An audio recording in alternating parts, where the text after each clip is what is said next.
UT is back, if you haven't noticed, around Knoxville. This is the Hodges Library on campus. The main library, the main student library on campus. And this is my favorite part of the Hodges Library. You see that? Seems to be a little, what's the latest info there? For students along the way. But my interest here is in this hall that is right next door to this library sort of bulletin board, student bulletin board here. It is a nondescript hallway that cuts across the third floor here at Hodges. And it is my favorite place in the library here.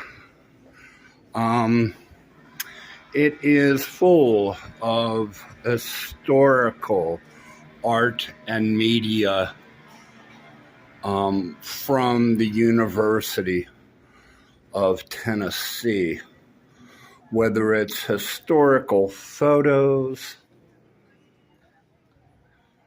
of the campus and surrounding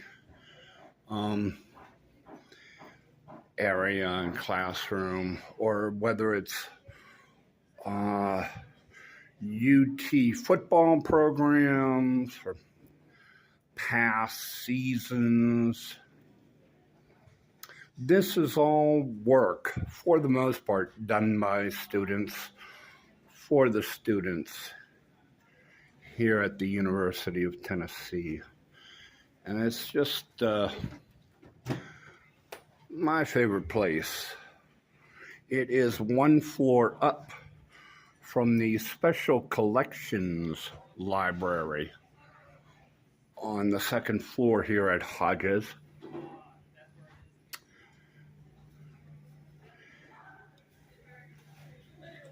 The Phoenix Mag, the student literary magazine,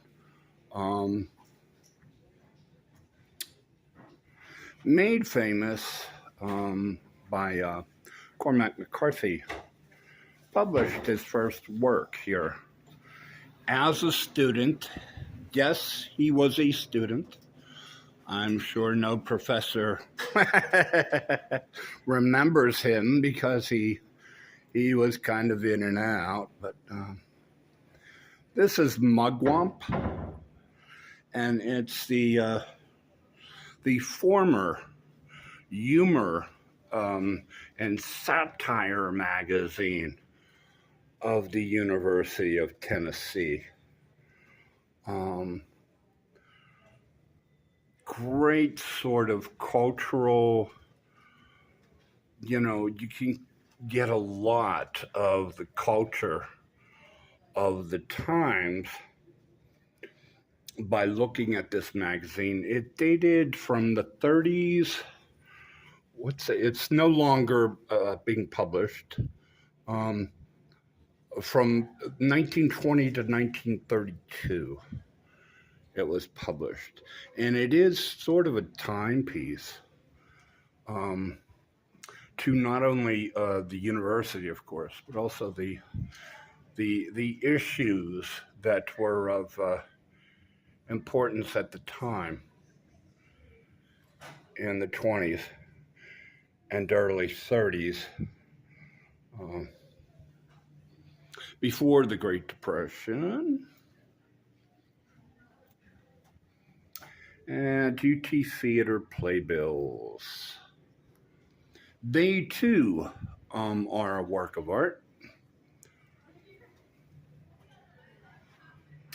created by students for productions.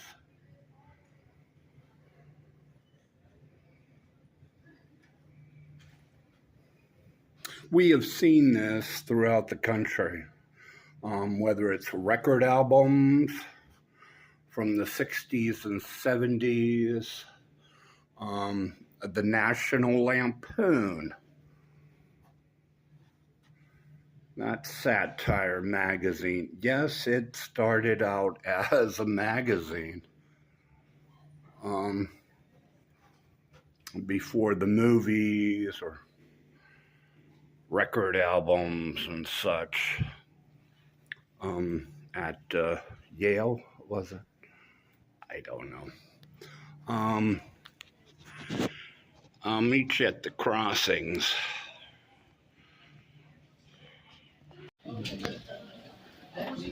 Okay, on the flip side, as I get in the way of classes,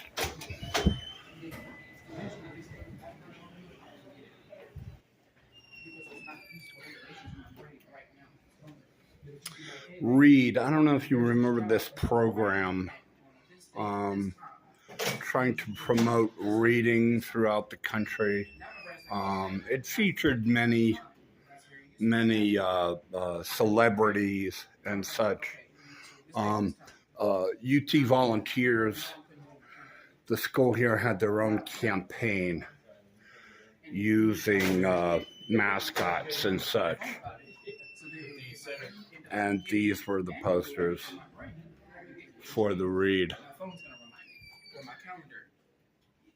On this side, you have more the professional sort of works that, like the students' works, can be found in the special collections here at the Hodges Library. These are political cartoons done by Charlie Daniel, not the member from the band, but actually a Knoxville News Sentinel political cartoonist. And he donated his original drawings to the UT libraries here and the special collections. Again, political cartoons capture time, capture a culture. They are time capsules of sorts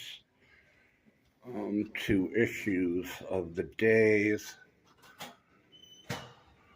I'm reminded of the cartoon library, actually, on the Ohio State University. Billy Ireland, I think, from the one of the papers in Columbus, Ohio, has an entire library dedicated to cartoons. He was a political satirist. Like these professional satirists. This is Ed Gamble, who has done political cartoons for various publications around the country.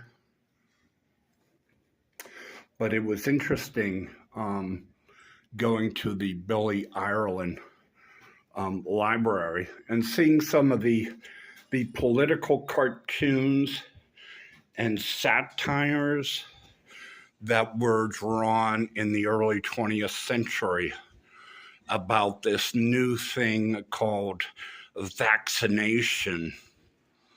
And trust the doctor.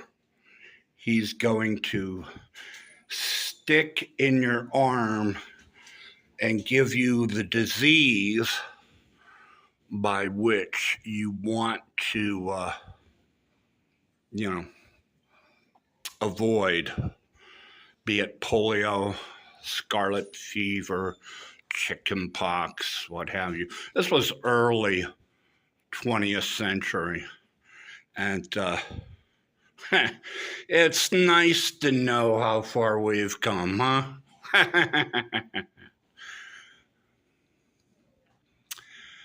My favorite part, the library is here on the third floor of this hallway in the middle of the student commons at Hodges Library.